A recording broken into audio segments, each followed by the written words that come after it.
రెండో రాకడ జరగబోతుంది. అంత దినములలో ఎలాంటివి జరుగుతాయి అని చెప్పేసి పొందుపరిచారు అందులో. అవును, ఎలాంటివి జరుగుతాయి అని చెప్పారు, కొద్దిగా మీరు చెప్పగలరు? నేను చదివి వినిపించాను. అంత్యదినాల్లో ఏంటంటే మనుషులు ఎలా మారుతారు అనే దానికి వ్రాయబడింది. నేను చదివి వినిపిస్తానన్న. తిమోతికి రాసిన 2వ పత్రిక, అపోస్తలుడైన పౌలు తిమోతికి రాసిన 2వ పత్రికలో 3వ అధ్యాయాన్ని చదివి వినిపిస్తానన్న. అంత్య దినములలో అపాయకరమైన కాలములు వచ్చునని తెలుసుకున్నాము. ఎలాగనగా మనుషులు స్వార్థప్రియులు, ధనాపేక్షులు, బింకములాడువారు, అహంకారులు, దోషకులు, తల్లిదండ్రులకు అవిధేయులు, కృతజ్ఞత లేనివారు, అపవిత్రులు, అనురాగరహితులు, అతిద్వేషులు, అపవాదకులు, అజితేంద్రియులు, క్రూరులు, సజ్జన ద్వేషులు, ద్రోహులు, మూర్ఖులు, గర్వాంధులు, దేవుని కంటే సుఖానుభవం ఎక్కువగా ప్రేమించువారు, పైకి భక్తి గలవారి వలె ఉండి దాని శక్తిని ఆశ్రయించిన వారునై ఉందురు. ఇట్టి వారికి విముఖుడువై ఉండుము. మనుషుల్లా మారుతారు అంత్య దినాల్లో అని మారుతారు. కానీ అంత్య దినాలలో ఎలాంటి రోజులు రాబోతున్నాయని చెప్పి కూడా చెప్పింది బైబిల్. దాని గురించి చెప్తారా? అంటే ఎలాంటి రోజులు అంటే ఇవే కదా, మనుషులు ఇలా మారుతారు. ఇంకేముంది అక్కడ? అప్పుడు భూమిని ఎలా నాశనం చేస్తాడు, ఆయన రాకడకి ముందు ఎలాంటి సూచనలు జరుగుతాయి, సూచక క్రియలు ఏం జరుగుతాయి అని రాస్తున్నాయి. ఓకే, నేను చదివినిపిస్తాను. మత్తయి సువార్త 24వ అధ్యాయం మొదటి నుంచి చివరి దాకా మొత్తం ఇదేనన్నా. అయితే ఎలాగుంటుంది ఇక్కడ 2 విషయాలు ఉన్నాయి. ఒకటి యెరూషలేము నాశనం గురించినటువంటి విషయం, యేసుప్రభు రెండవ రాకను గురించినటువంటి విషయం. ఈ 28 వరకు యెరూషలేము నాశనం గురించి. ఇక 29 నుంచి చూడండి. ఆ దినముల శ్రమ ముగిసిన వెంటనే చీకటి సూర్యుని కమ్మును, చంద్రుడు కాంతిని ఇయ్యడు, ఆకాశము నుండి నక్షత్రములు రాలును, ఆకాశమందలి శక్తులు కదిలించబడును. అప్పుడు మనుష్య కుమారుని సూచన ఆకాశమందు కనబడును. అప్పుడు మనుష్య కుమారుడు ప్రభావముతోనూ మహామహిమతోనూ ఆకాశ మేఘారుడై వచ్చుట చూచి భూమి మీద ఉన్న సకల గోత్రముల వారు రొమ్ము కొట్టుకుందరు. మరియు ఆయన గొప్ప బోరతోనూ తన దూతలను పంపును. వారు ఆకాశం యొక్క ఈ చివరి నుండి ఆ చివరి వరకు నలుదిక్కుల నుండి ఆయన ఏర్పరచుకున్న వారిని పోగు చేతురు. ఈ ఆకాశానికి సంబంధించినటువంటి ప్రళయాలు ఇవన్నీ కూడా చోటు చేసుకుంటాయి. ఇవన్నీ సూచన యేసుప్రభు చెప్పాడు. ఇంకా చాలా ఉంది, ఇవన్నీ చెప్పండి, కొద్దిగా చదవమంటారా? అంజూరపు చెట్టును చూసి ఒక ఉపమానం నేర్చుకునండి. అంజూరపు కొమ్మ లేతదై చిగురించినప్పుడు వసంతకాలం ఇంకా సమీపంగా ఉన్నదని మీకు తెలియను. ఆ ప్రకారమే మీరు ఈ సంగతులన్నీ జరుగుట చూసినప్పుడు ఆయన సమీపంలోనే ద్వారము దగ్గరనే ఉన్నాడని తెలుసుకునండి. ఇవన్నీ జరుగు వరకు ఈ తరము గతింపదని నిశ్చయంగా మీతో చెప్పుచున్నాను. ఆకాశమును భూమి గతించును కానీ నా మాటలు ఏమాత్రం గతింపవు. అయితే ఆ దినమును గూర్చి ఆ గడియను గూర్చి తండ్రి మాత్రమే ఎరుగును, కానీ ఏ మనుషుడైనను పరలోకమందుల దూతలైనను కుమారుడైనను ఎరుగరు. నోవహు దినములు ఎలాగుండెనో. ఇక్కడ దేవుడు తప్పితే ఇంకెవ్వరికి తెలియదు.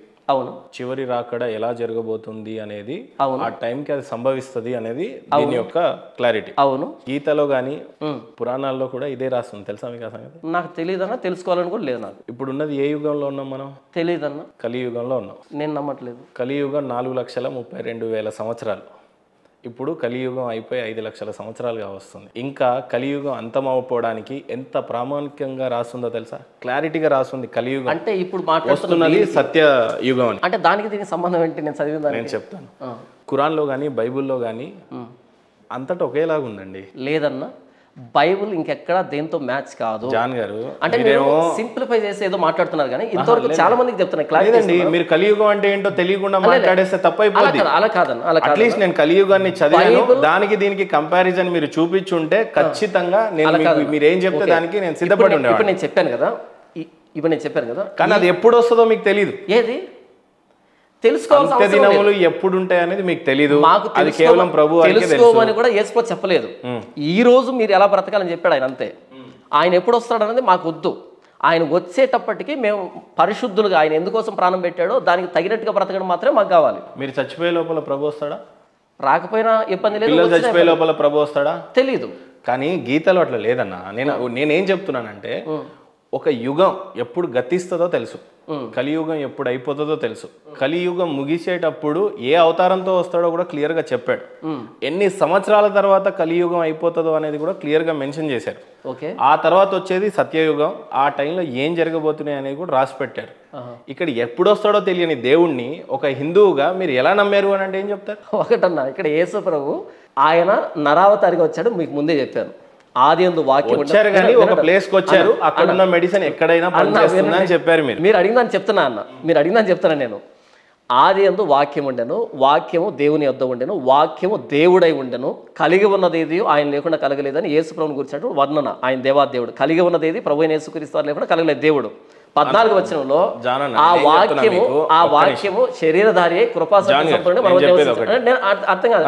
నేను అంటున్నాను ఒక్కసారి మీ గూగుల్లో, నేను కూడా నాకు కరెక్ట్ గా తెలీదు, జస్ట్ కలియుగం ఎన్ని ఇయర్స్ ఒక్కసారి టైప్ చేయండి. లేదన్న అది నాకు జస్ట్ ఒక్కసారి. లేదు మీరు చెప్పిన నేను అన్ని చేసుకుంటూ వచ్చా. మీకు నేను చెప్తున్నా, మీకు చెప్పేంతటి వాడిని కాదు. బట్ ఒక యుగం ఎన్ని సంవత్సరాలు ఉంటాయి, ఒక దేవుడు ఎప్పుడు వస్తాడు, దేవుడు ఎప్పుడు వెళ్తాడు అని నేను బోధిస్తున్నాను. నన్ను ఎందుకు నమ్మట్లేదు మీరు?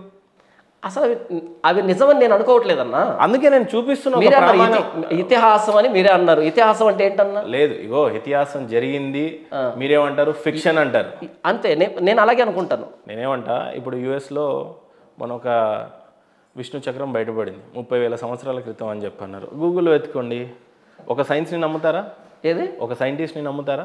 ఏ సైంటిస్ట్ అయినా ఈ రోజున మీరు జ్వరం వస్తే ఒక పారాసిటమాల్ వేసుకుంటే పారాసిటమాల్ కనిపెట్టిన సైంటిస్ట్ వేరే, మీరు విష్ణు చక్రం అంటున్నారు సైంటిస్ట్ వేరే. అక్కడ ఆర్కియాలజీ డిపార్ట్మెంట్ వాళ్ళు ఒకళ్ళు ఉంటారు, ఎన్ని సంవత్సరాల పురాతనం చెప్పడానికి. అది విష్ణు చక్రమే గ్యారంటీ ఏంటి? ఏ చక్రం అయితే ఏముందండి? సరే విష్ణు చక్రం కాదు, నేను చెప్పేది విష్ణు చక్రము కాదు అని మీరు కొంతసేపు అనుకోండి. అవును, బట్ ఆ చక్రాన్ని విష్ణు వాడాడు అని చెప్పేసి అన్ని అధ్యయనాలలో ఉన్నాయన్న క్లియర్గా.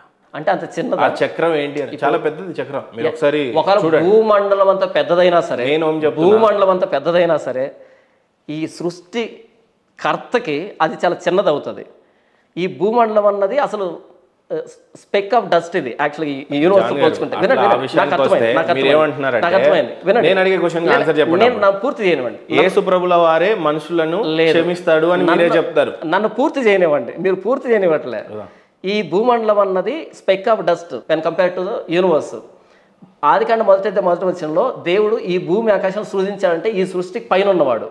ఒకవేళ భూమండలం అంతా చక్రం బయటపడినా సరే ఈ సృష్టితో పోల్చుకున్నప్పుడు చాలా చిన్నది అవుతుంది. ఈ సృష్టికి బయట ఉన్నవాడు, సృష్టిని చేసిన వాడికి అది అసలు మ్యాటర్ కాదు. అంత చిన్నది దాన్ని ధరించిన ఆయన, ఈ సృష్టిని చేసిన ఆయన నేను భావించట్లేదు. లేదు, నేనేమంటానంటే నరరూపంలో వచ్చినటువంటి యేసుప్రభుల వారు కేవలం ఒక చోటుకి చెందినవాడు అని అంటే మీరు అనుకోవట్లే. కానీ అదే ఇక్కడికి వచ్చేసరికి ఆ చక్రం భూమంతా పెద్దది ఉన్నాడు, జెరూసలేంలో ఉన్నాడు ఆయన. సరే పోనీ, ఇప్పుడు నేను అంటుంది ఏంటంటే దేవుడు ఎప్పుడు వస్తాడో తెలియదు అన్న దగ్గర మన డిబేట్ మీది. తెలుసుకోవాల్సిన అవసరం మాకు లేదు. బైబిల్లో ఉన్నప్పుడు తెలుసుకోవాల్సిన అవసరం మాకు లేదు. యేసు ప్రభు మీరు తెలుసుకోమని చెప్పలే. నేను ఏ గడిలో వస్తానో మీకు తెలియదు కాబట్టి మీరు మెలకుగా ఉండండి అని చెప్పాడు తప్ప. అది ఎప్పుడు వస్తాడో తెలియదు. మీ బిడ్డల టైంలో వస్తాడో, మీ తాతల టైం వస్తాడో, వాళ్ళ పిల్లలు ఆయన ఎప్పుడు వస్తాడు మాకెందుకు? ఆయన ఎప్పుడు వస్తాడు మాకెందుకు? ఈ రోజు ఎవరి రాకడ కోసం వెయిట్ చేస్తున్నారు మీరంతా? నేను యేసు ప్రభు రాకడ కోసం ఎదురు చూడటంలే. నేను మరణిస్తే ప్రభు అయిన యేసుక్రీస్తు దగ్గర పోవడానికి ఎదురు చూస్తున్నా అంతే. అయితే నేను బ్రతికొండగా ఆయన వస్తే సంతోషం.